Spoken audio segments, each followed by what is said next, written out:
അപ്പോൾ friends, 10,250-ലധികം public sector undertakings ആണ് gate വഴി ജോലി കിടക്കുന്നത്. നിങ്ങൾക്ക് മുന്നോട്ട് MTechന് പോകാം, അല്ലെങ്കിൽ MBAക്ക് പോകാം. ഒരുപാട് ഓപ്ഷൻസ് ഉണ്ട്. എബ്രോഡ് പഠിക്കാൻ പോകണം, അവിടെയും ഗേറ്റിന്റെ സ്കോറിന് വാലിഡിറ്റി ഉണ്ട്. അപ്പോൾ ഗേറ്റ് പോലൊരു എക്സാം അപ്ലൈ ചെയ്യാതിരിക്കാൻ ഒരു മണ്ടത്തരം നിങ്ങൾ ഒരിക്കലും കാണിക്കരുത്.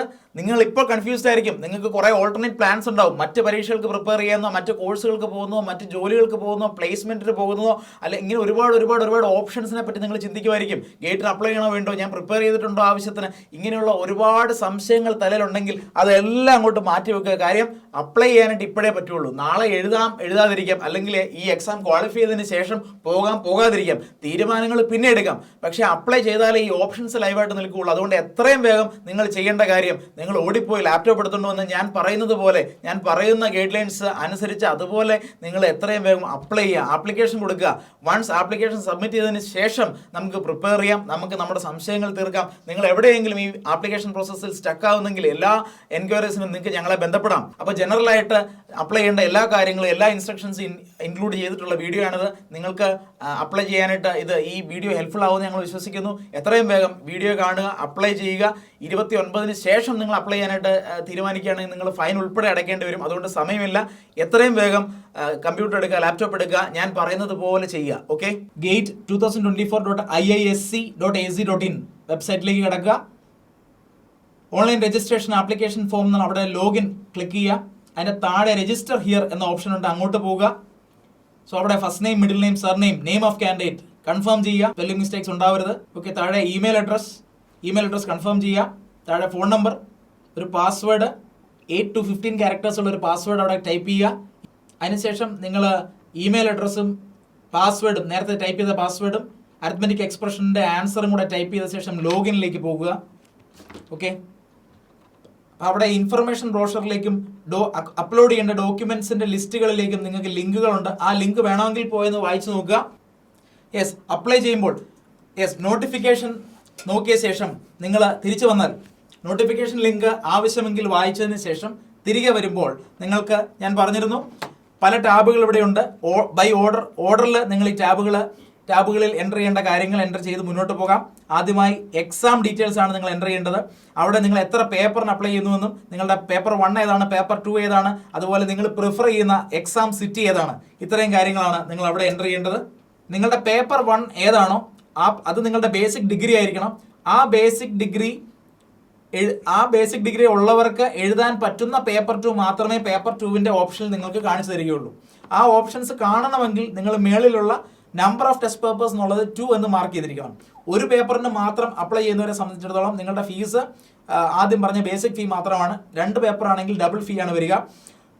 ഒരു പേപ്പർ മാത്രമാണെങ്കിൽ രണ്ടാമത്തെ പേപ്പറിൻ്റെ ഓപ്ഷൻസ് നിങ്ങൾക്ക് കാണാൻ കഴിയുന്നതല്ല.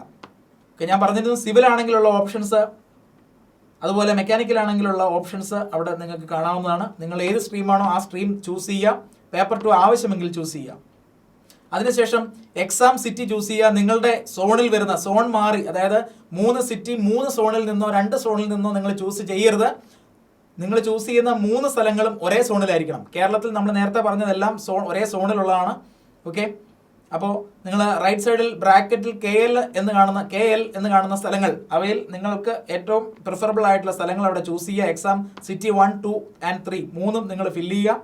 അതിനുശേഷം പേഴ്സണൽ ഡീറ്റെയിലേക്ക് നിങ്ങൾ പോകും. അഡ്മിറ്റ് കാർഡിൽ നിങ്ങൾക്ക് വരേണ്ട പേര്, അടുത്ത സ്റ്റെപ്പിൽ ഇമെയിൽ അഡ്രസ്സും മൊബൈൽ നമ്പറും നിങ്ങൾ വെരിഫൈ ചെയ്യുക. വെരിഫൈ എന്ന് ക്ലിക്ക് ചെയ്ത ശേഷം നിങ്ങൾക്ക് അതാത് മെയിൽ ID-യിലും ഫോൺ നമ്പറിലും വരുന്ന OTPകൾ ഇവിടെ എൻ്റർ ചെയ്യുക. വൺസ് അത് വെരിഫൈ ചെയ്തതിന് ശേഷം മറ്റ് പേഴ്സണൽ ഡീറ്റെയിലുകൾ എൻ്റർ ചെയ്യുക. ഡേറ്റ് ഓഫ് ബർത്ത്, ജെൻഡർ, ഇതൊക്കെ യൂഷ്വലി എല്ലാ ഫോമിലും വരുന്ന കാര്യങ്ങളാണ്. അതെല്ലാം എൻ്റർ ചെയ്യുക. വൺസ് അതെല്ലാം എൻ്റർ ചെയ്ത ശേഷം പേഴ്സണൽ ഡീറ്റെയിൽസ് എല്ലാം എൻ്റർ ചെയ്ത ശേഷം സേവ് ചെയ്ത് നെക്സ്റ്റ് ചെയ്യുമ്പോൾ നിങ്ങൾ അഡ്രസ്സിലേക്ക് വരും. അവിടെ നിങ്ങളുടെ കറസ്പോണ്ടൻസ് അഡ്രസ്സ് വെക്കുക കൃത്യമായി. ശേഷം നിങ്ങളുടെ ഡിഗ്രി ഡീറ്റെയിൽസ് ആണ്. കോളേജിൻ്റെ പിൻകോഡാണ് അവിടെ ചോദിക്കുന്നത്, അത് കൃത്യമായിട്ട് എൻ്റർ ചെയ്യുക. കോളേജിൻ്റെ പിൻകോഡ് അടിക്കുമ്പോൾ ഡയറക്റ്റ്ലി താഴെ കോളേജ്, സിറ്റി ഓർ ടൗൺ എന്ന ഏരിയയിൽ ഒരു ബൈ ഡിഫോൾട്ട് ഒരു ഓട്ടോ പോപ്പുലേറ്റഡ് ഡേറ്റ അവിടെ വരും. പക്ഷെ അത് ആക്യുറേറ്റ് ആവണമെന്നില്ല, അത് നിങ്ങൾക്ക് എഡിറ്റ് ചെയ്യാവുന്നതാണ്. കോളേജ്, സിറ്റി ഓർ ടൗൺ എന്ന ടാബിനെ പറ്റിയാണ് ഞാനിപ്പോൾ പറഞ്ഞത്.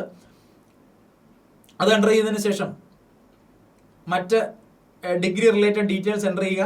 ഇവിടെയാണ് institute registration or roll number എന്ന് പറയുന്നൊരു ഏരിയ ഉള്ളത്, സ്പേസ് ഉള്ളത്. അവിടെ നിങ്ങൾ പാസ്സായ ആളാണെങ്കിൽ, നിങ്ങൾ ഡിഗ്രി കംപ്ലീറ്റ് ചെയ്ത ആളാണെങ്കിൽ നിങ്ങളുടെ ഡിഗ്രി സർട്ടിഫിക്കറ്റിൽ ഈ രജിസ്റ്റർ നമ്പർ ഉണ്ടാവും.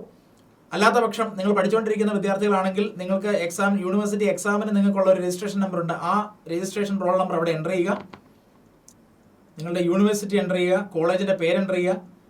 വൺസ് ഇതെല്ലാം ചെയ്ത ശേഷം ഡോക്യുമെൻ്റ് അപ്ലോഡിംഗ് ആണ്. ഡോക്യുമെൻറ്റിൽ അവിടെ കൃത്യമായി അതിൻ്റെ ആ ഡോക്യുമെൻ്റ് ഫയലിൽ അവർ എക്സ്പെക്ട് ചെയ്യുന്ന സൈസുകളും മറ്റ് ഫീച്ചേഴ്സും പറഞ്ഞിട്ടുണ്ട്. അത് നോക്കി കൃത്യമായി എൻ്റർ ചെയ്യുക, അപ്ലോഡ് ചെയ്യുക. Photograph, signature, ID. ഇപ്പോൾ ക്രോപ്പ് ചെയ്യാനുള്ള ഓപ്ഷൻ അവിടെ തന്നെ ഉണ്ട്. നിങ്ങളുടെ കയ്യിലിരിക്കുന്ന ഫയൽസ് വൺസ് സെലക്ട് ചെയ്ത് അപ്ലോഡ് ചെയ്ത ശേഷം പ്രോപ്പർലി ക്രോപ്പ് ചെയ്യുമ്പോൾ പ്രത്യേകം ശ്രദ്ധിക്കുക, നിങ്ങളുടെ ഫേസ് കറക്റ്റ് സെൻട്രലായിരിക്കണം, നിങ്ങളുടെ ഫേസ് ക്യാമറ നോക്കിയുള്ള ഫോട്ടോ ആയിരിക്കണം. അതുപോലെ സിഗ്നേച്ചർ ഇടേണ്ടത് നിങ്ങൾ ബ്ലൂ അല്ലെങ്കിൽ ബ്ലാക്ക്, ഓക്കെ, ഡാർക്ക് ബ്ലൂ അല്ലെങ്കിൽ ബ്ലാക്ക് ഇങ്കിലായിരിക്കണം. ഒരിക്കലും മറ്റ് റെഡ്, ഗ്രീൻ, മറ്റ് കളേഴ്സ് ഒന്നും യൂസ് ചെയ്യരുത്, ബ്ലൂ ഓർ ബ്ലാക്ക് മാത്രം.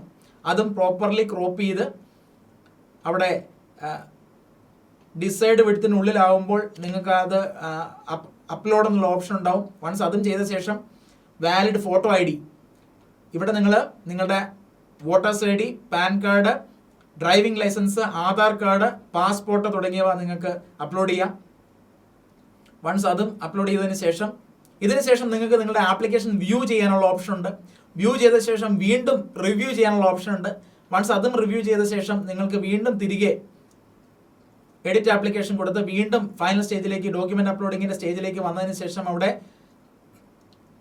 വെരിഫൈ, നിങ്ങൾക്ക് ആപ്ലിക്കേഷൻ നിങ്ങൾ റിവ്യൂ ഓപ്ഷൻ കൊടുത്ത് വീണ്ടും സേവ് കൊടുത്ത് റിവ്യൂ ഓപ്ഷൻ കൊടുത്ത് വരുമ്പോൾ നിങ്ങൾക്ക് കൺഫർമേഷൻ കൊടുക്കാം, ടിക്ക് നൽകുക, വെരിഫൈ ചെയ്യാം.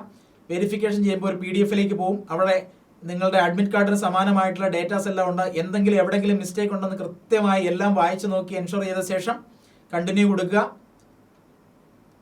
ഓക്കെ, അടുത്ത സ്റ്റേജ് എന്ന് പറയുന്നത് പേയ്മെന്റ് ഓപ്ഷനാണ്.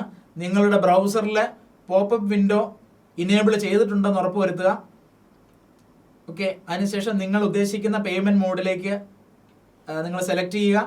Debit card, credit card, net banking, UPI ഇങ്ങനെയുള്ള പല ഓപ്ഷൻ വഴി, ഗൂഗിൾ പേ ഒക്കെ, Paytm, ഫോൺ പേ, എല്ലാ ഓപ്ഷൻസും അവൈലബിൾ ആണ്. ഇത് വെച്ച് നിങ്ങൾ ഫീ അടയ്ക്കുക. വൺസ് പേയ്മെന്റ് സക്സസ്ഫുള്ളി റിസീവ് ചെയ്തതിന് ശേഷം നിങ്ങൾക്ക് ഫർദർ വീണ്ടും പേപ്പർ ആഡ് ചെയ്യാനുള്ള ഓപ്ഷനും അവിടെ കാണുന്നതായിരിക്കും. നിങ്ങൾക്ക് എന്തെങ്കിലും എപ്പോഴെങ്കിലും ഇൻ ബിറ്റ്വീൻ ഈ പറഞ്ഞ സ്റ്റിപ്പുലേറ്റഡ് ടൈമിനുള്ളിൽ മറ്റൊരു പേപ്പർ കൂടി ആഡ് ചെയ്യണം എന്ന് ആഗ്രഹിക്കുന്നവരുണ്ടെങ്കിൽ അടുത്ത പേപ്പർ ആഡ് ചെയ്ത് അതിൻ്റെ ഫീസ് കൂടി നിങ്ങൾക്ക് അടയ്ക്കാവുന്നതാണ്. ഓക്കെ, സോ ഇത്രയാണ് നിങ്ങളുടെ ആപ്ലിക്കേഷൻ പ്രൊസീജിയർ. അപ്ലൈ ചെയ്ത് കഴിഞ്ഞു, നിങ്ങളും എൻ്റെ ഒപ്പം ഉണ്ടായിരുന്നു എന്ന് തന്നെ ഞാൻ വിശ്വസിക്കുന്നു. അപ്ലൈ ചെയ്ത് കഴിഞ്ഞു. ഇനി എന്താണ്? ഇനി നിങ്ങൾക്ക് എന്തെങ്കിലും ഡിഫക്ട്സ് ഉണ്ടെങ്കിൽ നിങ്ങളുടെ ഫോൺ ശ്രദ്ധിച്ചുകൊള്ളുക, നിങ്ങളുടെ മെയിൽ ശ്രദ്ധിച്ചുകൊള്ളുക. ഈവൻ ഇഫ് ആ മെസ്സേജ് നിങ്ങളിൽ കൺവേ ആയില്ലെങ്കിൽ കൂടി നിങ്ങളുടെ പ്രൊഫൈലിൽ ഇടയ്ക്കിടയ്ക്ക് കയറി നോക്കിക്കൊള്ളുക, സ്റ്റാറ്റസ്, ആപ്ലിക്കേഷൻ സ്റ്റാറ്റസ് എന്തായിരിക്കുന്നു. പിന്നെ പഠിക്കാനുള്ള സമയമാണ്. ഓക്കെ, ഇനി മുന്നോട്ട് February 3rd to 11 അതിനിടയ്ക്ക് വരുന്ന പരീക്ഷയ്ക്ക് മുമ്പായിട്ട് വരുന്ന ഇൻ ബിറ്റ്വീനുള്ള ടൈം നിങ്ങൾക്ക് നന്നായിട്ട് ഗേറ്റിന് പഠിക്കാൻ വേണ്ടിയുള്ള ടൈമാണ്. ഏതൊക്കെ സബ്ജക്ട്സ് ആണ് നിങ്ങളുടെ ഫീൽഡിലെ ഏറ്റവും പ്രയോറിറ്റി കൂടുതലുള്ളത്, ഏറ്റവും വരാൻ സാധ്യതയുള്ള സബ്ജക്ട്സ്, ഏറ്റവും ഇമ്പോർട്ടൻസ് കൊടുക്കുന്ന സബ്ജക്ട്സ് ഏതാണെന്ന് മനസ്സിലാക്കുക.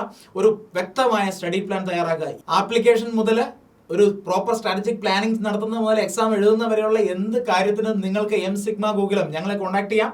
ഇവിടുത്തെ ഫാക്കൽറ്റീസ്, എക്സ്പീരിയൻസ്ഡ് ഫാക്കൽറ്റീസ് നിങ്ങളെ സഹായിക്കും. എല്ലാ സപ്പോർട്ടും വാഗ്ദാനം ചെയ്തുകൊണ്ട് നിങ്ങൾക്ക് എല്ലാ വിജയ ആശംസകളും നേരുകയാണ്. സോ വീണ്ടും കാണാം. താങ്ക്